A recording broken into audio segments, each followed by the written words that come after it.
Allah është për leftë hosh për ligjëratën, vazhdojmë me pyetje që na kanë ardhur. Pyetja e parë, Asalamu alaykum hoxhë nderuar, Allahu i rujt. Kam dy pyetje.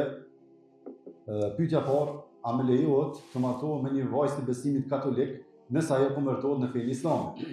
Pyetja e dytë, si bëhet procedura saktësisht për konvertimin në fenë islame? Në këtë rast nëse më lejohet martesa, Allahu i shpërblet. Wa alaikum assalam wa rahmatullahi wa barakatuh. Një besimtar musliman i lejohet me u martue me një të krishtere, dash e pranoj ajo islamin, dash nuk e pranoj. Më thonë, besimtarit i lejohet me u martue me krishtere, qoftë që aja e mbon fenë e vetë, metet krishtere, po nëse pranon islamin ma, është e qartë se lejohet. Qysh është procedura e konvertimit në islam, ose kthimit, ose hyrjes në islam të atij që ka qenë krishter? A ka dallim për njerëzve të tjerë? Po ka dallim. Krishterët, kur të hyjnë në islam, e kanë edhe një specifik tjetër të cilën nuk e kanë popujt e tjerë.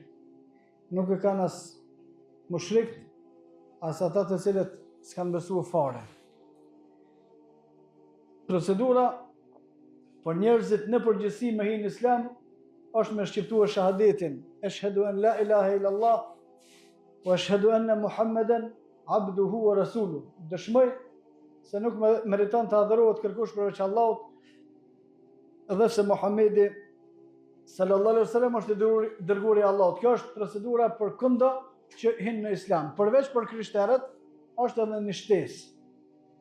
Krishterët që hynë në islam, pasi që të thojnë shahadetin, ashhadu an la ilaha illallah wa ashhadu anna Muhammeden rasulullah, duhet me dëshmu edhe një dëshmi tjetër, edhe ajo është wa ashhadu anna Isa abdullahi wa rasuluhu. Dëshmojmë se Isa alayhis salam është robi i Allahut dhe dërguari i Allahut. Kjo është kusht për krishterë.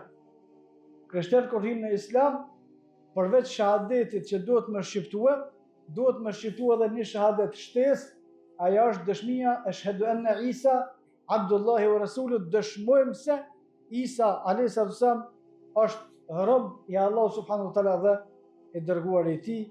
Wallahu a'lam.